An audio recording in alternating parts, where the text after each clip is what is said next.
भगवद गीता की 3.19 तस्माद् आसक्त सततम् कार्यं कर्म समाचरा असक्तो हि आचरन् कर्म परम आपनोति पुरुषः.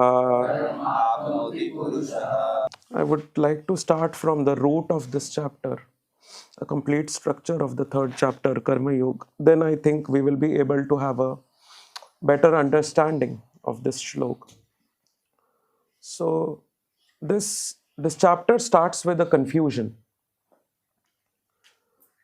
that Arjun had based on some words of Krishna in the second chapter. In the second chapter, in the 49th verse, Krishna asked Arjun to avoid the avaram karma, abominable action. Krishna asked Arjun to avoid the abominable action. English is okay. In the English. So everyone is able to understand. So Krishna asked Arjun in second chapter 49th verse to do avaram karma, to avoid the avaram karma, abominable action, on the basis of buddhi yoga, on the basis of ज्ञान, on the basis of knowledge. Avoid the abominable action. सारे गलत कार्यों को छोड़ने के लिए अर्जुन को भगवान ने प्रेरित किया. 2.49. Actually, Krishna wanted to take this clarified in this chapter. Krishna wanted to take Arjun from karma kand to karma yoga. Karma kand is abominable, and Krishna wanted Arjun to leave karma kand. According to that verse, the exact meaning what Krishna wanted to say was avoid the karma kand. What is karma kand? You do this and you get this. An exchange, a business with God, an exchange with a business with the demigods. So Krishna asked Arjun in 2.49 to avoid the abominable actions on the basis of buddhi yoga. Buddhi yoga के basis पे abominable actions. So Arjun इस chapter की starting के first two verses में confuse हो गए. अर्जुन ने बोला कि युद्ध लड़ना और violent होना ये भी तो abominable action है. तो अब Arjun thought that it is contradictory now. तो विरोधाभास क्रिएट हो गया. क्या विरोधाभास क्रिएट हो गया? अभी तो बोला था कि अबॉमिनेबल एक्शंस बंद करो बुद्धि योग के बेसिस पे, और अभी क्या कह रहे हैं? युद्ध लड़ो. तो at same time Krishna says मामनुस्मरण युद्धे च, युद्ध लड़ो. अब ये अर्जुन थोड़ा कंफ्यूज हो गए फर्स्ट टू वर्सेस में इस चैप्टर के. सो कृष्णा से Arjun asked, now what should I do? I should do renunciation और आई शुड डू एक्शन. मैं संन्यास लूं, त्याग करूं या एक्शन करूं? अगर लड़ूंगा तो फिर अबॉमिनेबल एक्शन. अभी तो आपने बोला सेकंड चैप्टर में. In first two verses Krishna Arjun was confused.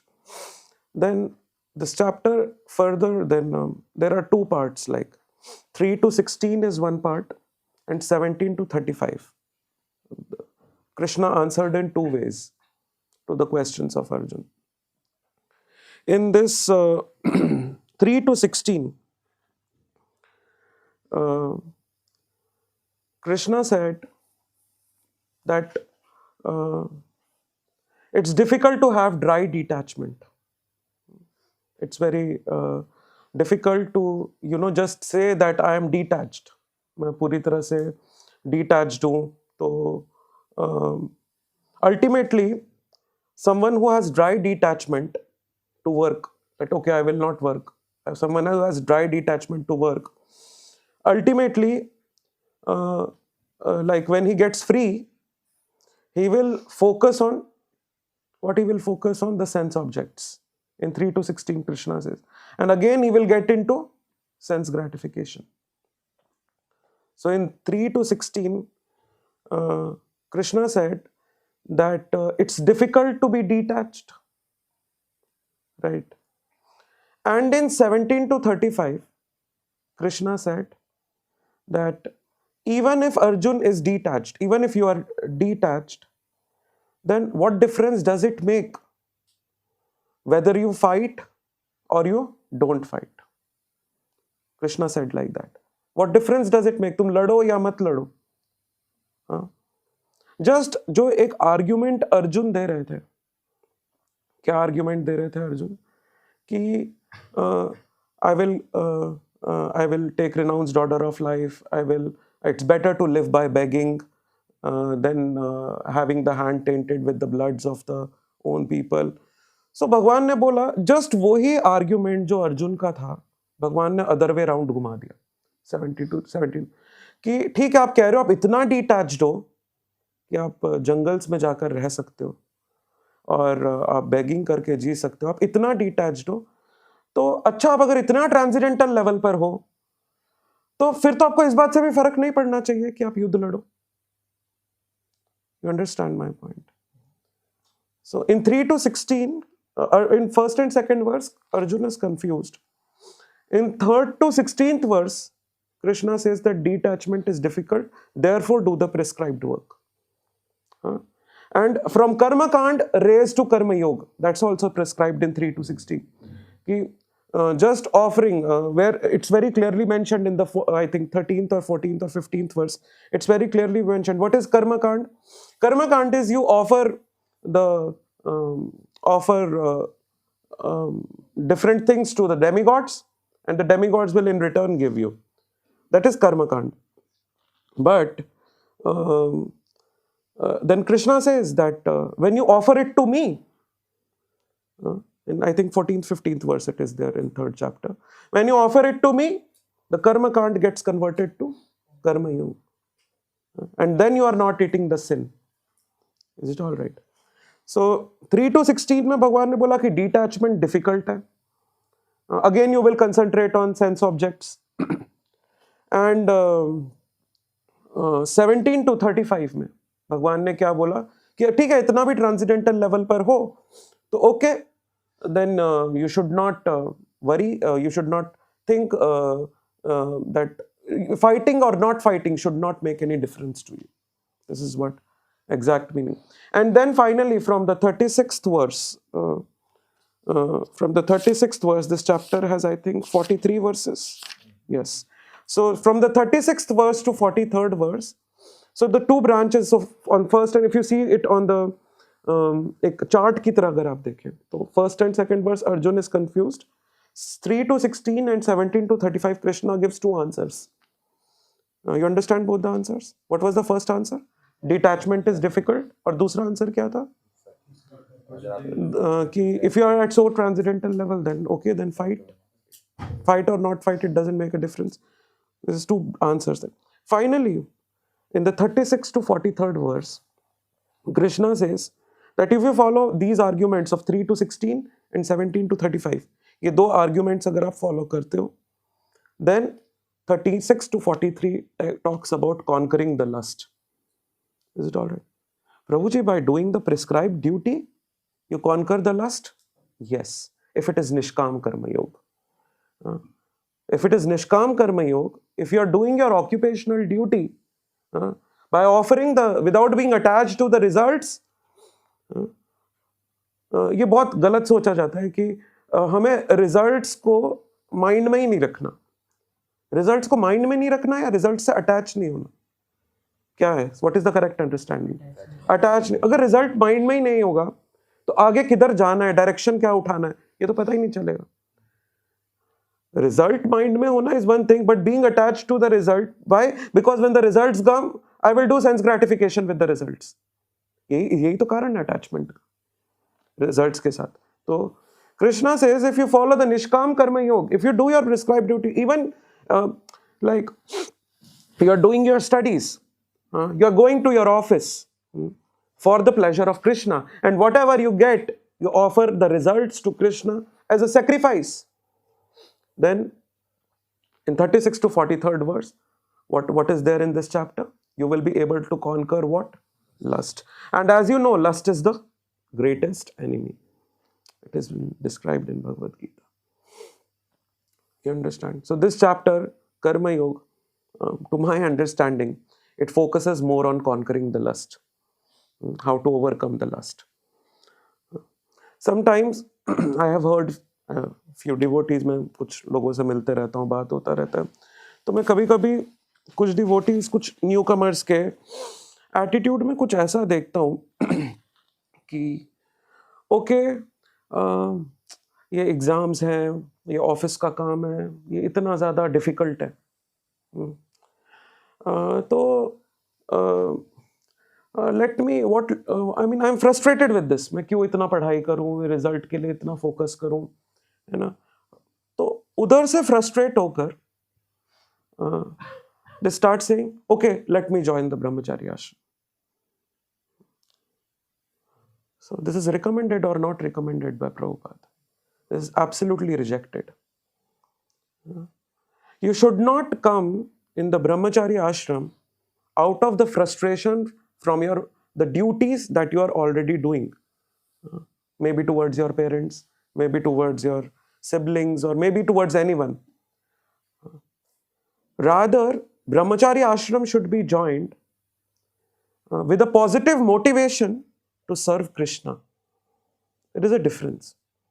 I feel frustrated with the material world. Okay, so let me join the brahmachari ashram. I feel frustrated with my material duties. Let me join the brahmachari ashram. If it so happens, this is called premature detachment.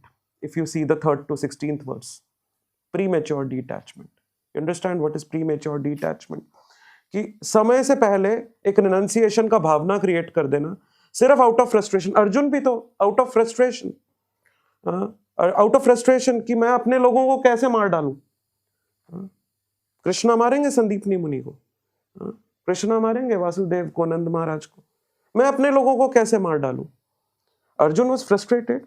With that frustration, what was he saying? Let me renounce. Let me leave. And in this chapter, भगवान बहुत clearly इस चीज को reject करते हैं कि premature detachment के साथ, मटेरियल वर्ल्ड से फ्रस्ट्रेशन के साथ, you cannot come into the renunciate form of life. Rather, there should be a positive motivation that, okay, I want to serve Krishna, I want to give my life to Krishna, I want to work for Krishna, let me serve Guru. With a positive motivation that if I serve Guru, if I serve Krishna, then ultimately, if Krishna is satisfied, everyone will be satisfied. Even my family will be satisfied. With that thinking, we should approach the brahmachari ashram for those planning to join. Otherwise, if you come with the frustration of your duties, you come in the brahmachari ashram will also become a frustration for you. This is for sure. That's what Prabhupada has always explained. So, coming again, what does Krishna says in this verse 3.19? Therefore, without being nishkam karma yoga, without being attached to the fruitive activities, फलों से आसक्त हुए बिना, फलों को mind में तो रखना है, बट आसक्त नहीं होना है. Without being attached to the fruitive activities, one should act as a matter of duty. Just act as a matter of duty. Again, I can explain it to you other way around. As one viewpoint was premature detachment. That is discouraged. एक viewpoint तो वो था. और एक दूसरा viewpoint और है कि हम इतना ज़्यादा अपनी ड्यूटी से अटैच हो जाते हैं कि हम डिप्रेशन में चले जाते हैं, स्ट्रेस में चले जाते हैं. तो यहाँ पर एक व्यू पॉइंट और बनता है इस श्लोक का, वो ये बनता है that act as a matter of duty. This is very important line for devotees to understand. Act as a matter of duty. बहुत ज़्यादा उसमें अपना मन को लगाने की ज़रूरत नहीं है. जस्ट ड्यूटीफुली अपना काम करते जाइए by offering the results to Krishna. Ultimately, see, in this body, you have some duties. When this body ends, next body comes. there will be some other duties. Next body comes, there will be some other duties. Till the time you are in the material world, these duties will continue. और अगर इन्हीं से attach होते रहेंगे, इन्हीं से attached रहेंगे, तो कंटिन्यूअस जो repeated cycle of birth and death है वो कंटिन्यू होता रहेगा. Even Shrimad Bhagavatam says that there are some shlokas, I think, in first canto, second or third chapter, where it says that even the duty is meant for even the duties that you do, are they meant for sense gratification, or they are meant for serving Krishna, satisfying Krishna? So Srimad Bhagavatam propounds this, that even the duties जो आप responsibilities भी इस time बाहर material world में भी निभा रहे हैं, अगर वो आपकी इस motivation के साथ है कि वो sense gratification के लिए नहीं है, वो भगवान के pleasure के लिए, तो वो जो duty है वो भी भक्ति में convert हो जाती है. This is again निष्काम कर्म योग. Is it all right? From where we can say that all the messages given in Bhagavad Gita और भागवतम, कभी कभी में विश्वास नहीं होता है कि ये सब कुछ प्रैक्टिकली पॉसिबल है या नहीं है ना. तो कभी कभी हमें अंदर से ऐसे लगता भी है कि मे बी ये जो हम सब पढ़ रहे हैं ये इतना ट्रुथफुल है, ये सच है कि नहीं है. तो to have more faith on these verses, once one reporter came to Prabhupada and he asked him in America, Prabhupada, what if after this life you get to know that there is no Krishna? You have heard this pastime? How many have heard? Quite a few. What if after this life you get to know that there is no Krishna? Then this Bhagavad Gita is redundant. पूरा life आपने इस भगवद गीता पे जी लिया और इसमें तो कोई useful बात ही नहीं था. इसका मतलब आपको अगर लाइफ के एंड में पता चलता है कि कृष्णा इज नॉट देयर, तो Prabhupada replied, so what? We daily had festivals, we daily had feast, we had such good friends who cared for each other without any selfish motives. You see, in base you all are with each other. Do you have selfish motives? No. You help out each other. ऐसे बाहर ऐसे friends मिलेंगे? नहीं मिलेंगे, है कि नहीं? प्रभुपाद ने कहा, so what? We had festivals. We had such good friends. We always had feast. We were always jubilant. We were always happy. We were always satisfied. So it's okay, even if it is like a mirage to us that Krishna is there, Krishna is there. Maybe if it is not truth, that is also okay. We enjoyed. And we enjoyed more than the materialist. उनसे हमने ज़्यादा खाया, उनसे हमने ज़्यादा enjoy किया, उनसे ज़्यादा अच्छे friends बनाए. वो तो क्या corporate world में कोई cooperate नहीं करता आपस में. सब आपस में झगड़ा चलता रहता है, politics चलती रहती है. यहाँ क्या politics है? कोई politics नहीं. So we enjoyed, Prabhupada said. Now Prabhupada turned the question. He is very intelligent. He said, okay, now what if at the end of life you get to know that Krishna is there? तुम्हारा तो जन्म भी बेकार और तुम्हारा मरण भी बेकार, दोनों बेकार. तुमने जीवन भी फ्रस्ट्रेट हो के निकाला, मरे भी फ्रस्ट्रेट हो के, अगला जीवन फिर फ्रस्ट्रेट होने के लिए पैदा हो जाओगे. So, the satisfaction that we feel in the association of devotees, the satisfaction that we feel in chanting Hare Krishna Mahamantra, the satisfaction that we feel in Krishna Prasad, the satisfaction that we feel in Krishna Kirtan, everyone feels satisfied. कोई ऐसा है जो कह रहा है मैं dissatisfied feel करता हूँ कृष्ण प्रसाद खा के? कोई ऐसा है जो कहता है कि मैं कृष्ण कीर्तन में डांस करके dissatisfied feel करता हूँ? कोई ऐसा है? Prabhupada said that the satisfaction that you get by chanting, dancing and feasting, this in itself is a proof that Krishna is there. And whatever is there in Bhagavad Gita is the words of Krishna is absolutely true. And from there we should rely absolutely on Bhagavad Gita and lead our life peacefully and submissively and devotionally. Is it all right?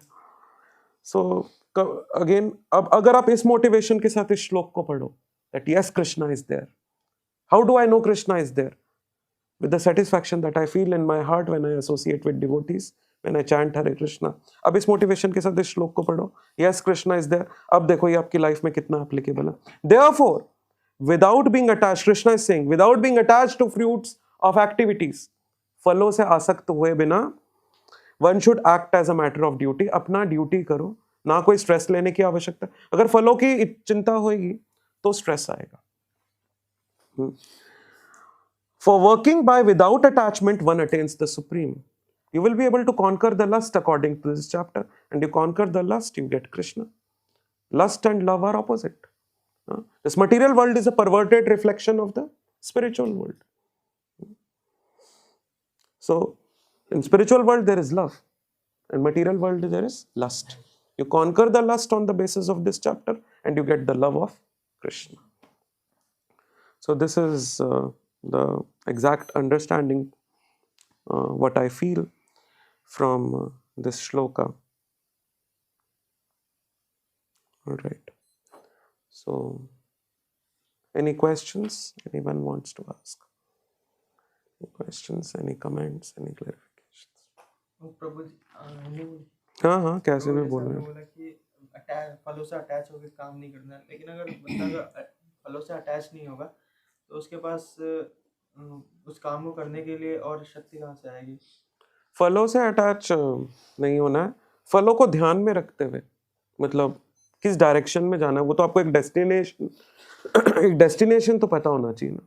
तो result, आप कुछ भी start करते हो तो आप एक destination लेके स्टार्ट करते हो, तो रिजल्ट तो ऑब्वियसली आपको पता होना चाहिए, तभी आप उस डायरेक्शन में मूव करोगे, है कि नहीं.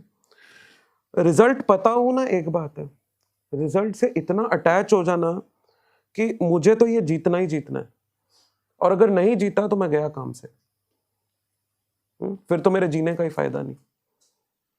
ये डिमोटिवेट किया गया. समझ आया? फलों को ध्यान में रखते हुए उस डायरेक्शन में मूव करना है, उसको अचीव करने के लिए. But you know, Prabhupada said, you can either depend on your efforts, या तो आप अपने सिर्फ हार्ड वर्क पे डिपेंड हो लीजिए, और यू डिपेंड ऑन कृष्ण. देखो, very simple concept. Hard work तो हमें करना है कि नहीं, और रिजल्ट को ध्यान में रखते हुए करना है. इस जगह पहुंचना है तो अपना कांस्टेंट कंसिस्टेंट एफर्ट हमें लगाते जाना. बट प्रॉब्लम क्या होती है? What is the meaning of being attached to results? इसका एक मतलब ये भी है कि हम पूरी तरह से डिपेंडेंट हो जाते हैं, पूरी तरह से विश्वस्त हो जाते हैं सिर्फ अपने एफर्ट्स के ऊपर. You understand? हार्ड वर्क करना है, पर डिपेंड हार्ड वर्क पे नहीं होना. डिपेंड किस पे होना है? भगवान पे. समझे? और अगर हार्ड वर्क पे डिपेंड रहोगे, सब कहोगे मैं अपने एफर्ट से ही सब कुछ अचीव कर लूंगा. हम जनरली ऐसा, यही कारण बनता है स्ट्रेस का. एफर्ट्स को कंसिस्टेंटली करते जाओ, करते जाओ, करते जाओ, कंसिस्टेंटली एफर्ट्स को करते जाओ, बट डिपेंड एफर्ट्स पे मत हो. डिपेंड किस पे? और एफर्ट्स करना भी क्यों है? भगवान के प्लेजर के लिए. एफर्ट्स करना है भगवान के प्लेजर के लिए, और ऐसा एफर्ट करना कि मटेरियलिस्ट भी उतना ना कर पाए. अब devotees, they are toppers in every aspect. If you are, अगर आप टॉपर है जिस भी फील्ड में हैं आप, अपने ऑफिस में, अपने जॉब में, अपने वर्क एरिया में, जहां लोग आपको देखकर, जो मटेरियलिस्ट, जो ग्रॉस मटेरियलिस्ट है ना, वो आपको देखकर इंस्पायर्ड फील करेंगे. क्या करने के लिए? भक्ति करने के लिए. प्रीचिंग करने के लिए कोई बहुत ज्यादा हमेशा मुंह चलाने की जरूरत नहीं है, एक्शन से भी हो जाता है. लोग जब देखते हैं ना, ये इतना अच्छा भक्त है और ये एकदम टॉपर भी है. But how to achieve that? Efforts consistent होने चाहिए, स्ट्रांग होने चाहिए, अच्छा खासा हार्ड वर्क होना चाहिए, but at the same time dependence efforts पे नहीं होना चाहिए. डिपेंडेंस किस पे होना चाहिए? मर्सी पे, कि let Krishna decide that what will be the end result. You understand? There is this formula that you have some circumstances in life. आपके जीवन में कुछ स्थितियां हैं, कुछ फैमिली की स्थिति होएगी, कईयों के फैमिली बहुत फाइनेंशियली एफ्लुएंट होते हैं, कईयों के इतने नहीं होते. कुछ फैमिली की स्थिति होएगी. उस फैमिली जो आपके सर्कमस्टांसेस है लाइफ में, उसमें आप क्या जोड़ दो? अपने एक्शंस. जो भी आप कर्म कर रहे हो उसको जोड़ो. आपकी स्थिति प्लस आपके एक्शन, ये दोनों को जब ऐड करते हो तो क्या निकलता है? रिजल्ट. समझे? Circumstances plus action gives you the result. अब होता क्या है कि सर्कमस्टांसेस है उसको लेकर हम हाय तौबा मचा कर रखते हैं. हमारा समझ लो 60-65% फोकस किसके ऊपर होता है? कि मेरे जीवन में सर्कमस्टांसेस कैसे चल रहे हैं, उसी की टेंशन हुई हुई होती है. ठीक? और 60% नहीं तो चलो 50% सर्कमस्टांसेस पे दिमाग खराब हुआ होता है, और 40 से 45% दिमाग खराब हुआ होता है किसको लेके? रिजल्ट को लेके. क्या फॉर्मूला है? सर्कमस्टांसेस जो आपकी लाइफ में है उसमें क्या जोड़ोगे? कर्म, आपके एक्शंस, तो क्या मिलेगा? रिजल्ट मिलेगा. तो हमारा 50% फोकस किसके ऊपर होता है? सिर्फ स्थितियों पे, परिस्थितियों पे. और 40 से 45% फोकस जो होता है वो किस पे होता है? रिजल्ट पे. रिजल्ट पे, कि मुझे क्या अंत में मिलने वाला है. सर्कमस्टांसेस पे और रिजल्ट पे कितना? 95% हो गया. 5% फोकस पता है किसके ऊपर होता है? एक्शन के ऊपर, ड्यूटी के ऊपर, कर्म के ऊपर. इसीलिए हम फ्रस्ट्रेटेड घूमते हैं. जो हमारा फॉर्मूला है प्रभुपाद जी के द्वारा दिया हुआ, ना तो सर्कमस्टांसेस के बारे में ज्यादा सोचने की जरूरत है, उस पर 0% फोकस होना चाहिए. ना रिजल्ट के बारे में ज्यादा सोचने की जरूरत है, उस पर भी 0% फोकस होना चाहिए. सारा का सारा 100% फोकस किसके ऊपर होना चाहिए? एक्शन के ऊपर. And action and side by side devotional service. अगर 100% फोकस इसके ऊपर रहेगा ना, तो स्काई इज द लिमिट. समझते हो? ना हमारा सर्कमस्टांसेस पे फोकस होना चाहिए, ना रिजल्ट्स पे. This is a science. हमारा सारा दिमाग ही उसी पे चलता है. दिमाग सिर्फ एक्शंस पे चलना चाहिए. हाँ, और actions are the efforts, and side by side no dependence on actions, dependence absolutely on the mercy of God. You understand? जी, जैसे आपने बताया कि इसमें एक जैसे सिनेरियो आता है कि हर एक की व्यक्ति की ग्रेस्पिंग पावर अलग अलग होती है. तो वो तैयारी कर रहा है किसी एग्ज़ाम की, कुछ भी कर रहा है, तो वो उस अपने साधना में भी एफर्ट्स दे रहा है और फिर वहाँ भी एफर्ट्स दे रहा है. तो प्रभु जी, अब उसके इतने एफर्ट्स नहीं लगा पा रहा है कि वो वहाँ टॉप भी कर जाए, मतलब ना इतना अच्छा परफॉर्म करे वहाँ पे, तो यहाँ पे भी एफर्ट्स दे रहा है. तो कैसे, मतलब क्या चीज़ उसको करना चाहिए? अगर आप सिंसियरली अपनी लाइफ को जीते हैं तो भक्ति विनोद ठाकुर ने फॉर्मूला दिया जिसमें आप सब कुछ अचीव कर सकते हैं. आप मटीरियली भी प्रॉस्पर कर सकते हैं, आप स्पिरिचुअली भी प्रॉस्पर कर सकते हैं. वो क्या फॉर्मूला है? 8+8+8. ये भक्ति विनोद ठाकुर का दिया हुआ फॉर्मूला है, हमारे आचार्यों का दिया हुआ फॉर्मूला है ना. फॉलो करके देखिए इसको. 8 hours फॉर बॉडी, 8 घंटे किसके लिए? शरीर के लिए. सोना, खाना, पीना, नहाना, धोना, सब कुछ. ठीक है. और 8 घंटे साधना, भक्ति, एंड 8 घंटे द प्रिस्क्राइब ड्यूटी. हाउएवर जो लोग जॉब करते हैं या पढ़ाई कर रहे हैं, थोड़ा सा रेशियो ऊपर नीचे, एज रुक्मिणी कृष्ण प्रभु वंस टोल्ड मी, थोड़ा रेशियो ऊपर नीचे हो सकता है. 8 hours बॉडी के तो कंपलसरी है, वो तो आपको चाहिए ही चाहिए, उसके बिना शरीर चलेगा नहीं. But till the time you are not too much involve in preaching, then okay, 4 hours of sadhana, chanting, reading, hearing, और मे बी 5 hours. इतना समय तो लगेगा ही. अगर chanting, reading, hearing, Aarti's attend करते हो properly, 4 hours to 4.5 hours, right.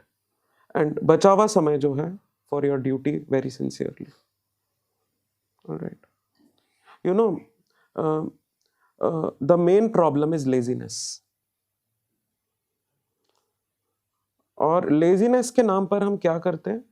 Laziness के नाम पर पढ़ना थोड़ा मुश्किल लग रहा है, ड्यूटी करना थोड़ा मुश्किल लग रहा है, चलो साधना कर लेते हैं, आज थोड़ा एक्स्ट्रा साधना कर लेते हैं, 16 माला प्रिस्क्राइब्ड है, आज 25 कर ले, ठीक है वो कर सकते हैं, दैट इज गुड। बट साधना के नाम पर आप अपना ड्यूटीज भी तो नहीं छोड़ सकते ना। There is a sequence, health then sadhana then your duties, तीनों चीजों का मिश्रण होना चाहिए। जब तक मतलब इवन अगर कोई ब्रह्मचारी आश्रम में भी एंटर करता है वहां पे भी तो ड्यूटीज मिलेंगी ना। वहां पर जाकर नहीं मेरे को सेवा दी है कि चलो बर्तन मांजने हैं, नहीं मैं आज 9 राउंड्स एक्स्ट्रा कर लेता हूँ, 25 राउंड्स कर लेता हूँ, बर्तन नहीं मांजता, ये सही है गलत है? ठीक है, ये जो आपका क्वेश्चन है इसका मेन कारण है लेजीनेस। अगर लेजीनेस से बाहर निकल के जो आचार्यों का दिया हुआ फॉर्मूला है वो फॉलो किया जाए, you will prosper everywhere, in every field you will prosper, and people will feel inspired seeing you to do the bhakti। ऐसा लाइफ लीड करना चाहिए कि जब लोग आपको देखें तो वो इंस्पायर्ड फील करेंगे, इनसे पूछे तो सही ऐसा क्या करते हैं कि ये हर फील्ड में एकदम ही आगे से आगे। अंडरस्टैंड? ओके, तो जी आपने बताया डिटैचमेंट, ड्राई डिटैचमेंट का बताया, तो उसमें अगर हम ड्राई डिटैचमेंट लेते हैं तो हमारा जो माइंड है बाद में फिर से सेंस ग्रेटिफिकेशन में आएगा और प्री मैच्योर डिटैचमेंट होता है। तो इसको कैसे समझ सकते हैं कि अभी हम फुली डिटैच्ड हो चुके हैं? कई बार ऐसा होता है डिटैचमेंट आता है फिर अटैचमेंट। एक्चुअली जो हमारा प्रोसेस है जो प्रभुपाद जी ने प्रिस्क्राइब किया है वो डिटैचमेंट का प्रोसेस ही नहीं है। हमारा प्रोसेस अटैचमेंट का है। Attach yourself to Krishna, अपने आप को भगवान से अटैच करो। जो ये मटेरियल वर्ल्ड का डिटैचमेंट है ये तो बाय प्रोडक्ट की तरह आ जाएगा, ये हमारा प्रोसेस है। हम कभी भी फोकस डिटैचमेंट पे करते ही नहीं है, हमारा फोकस किस पे रहता है? अटैचमेंट पे। जैसे अपना जैसे मटेरियल वर्ल्ड से अटैचमेंट इतना बड़ा है, एक लाइन है, इतना बड़ा लाइन है, वो मटेरियल वर्ल्ड से अटैचमेंट है। उससे बड़ा लाइन ड्रॉ कर दो, अटैचमेंट है मटेरियल वर्ल्ड से, पर उससे बड़ा लाइन कौन सा ड्रॉ कर दो? अटैचमेंट टू कृष्णा का। तो वो जो अटैचमेंट टू मटेरियल वर्ल्ड है अपने आप छोटा लगने लग जाएगा। That will lead to detachment from the material world. You understand? Attachment to Krishna का लाइन बड़ा करो, वो हमारा, और वो पॉजिटिव प्रोसेस है, वो कभी फ्रस्ट्रेशन नहीं क्रिएट करेगा, वो सेटिस्फैक्शन देगा। जबरदस्ती ये जो अटैचमेंट का एक लाइन है इसको मिटाने की कोशिश करोगे ना तो कलयुग में तो फ्रस्ट्रेटेड ही रहोगे, कभी खुश नहीं रह पाओगे। तो हमारा पॉजिटिव प्रोसेस है, नेगेटिव प्रोसेस नहीं। अंडरस्टैंड? लाइन को मिटाने का नहीं, अटैचमेंट टू कृष्णा का लाइन बढ़ाने का। वो लाइन अपने आप मिट जाएगा, वो बहुत छोटा लगने लग जाएगा उसके सामने। प्रभुपाद जी ने बोला stay high for ever. How to stay high forever? Attachment to, by creating a bigger line of attachment to Krishna, not by rubbing that line of attachment. वो नहीं रब हो पाएगा इस तरीके से। We'll close. Krishna. ग्रंथराज Shrimad Bhagavad Gita की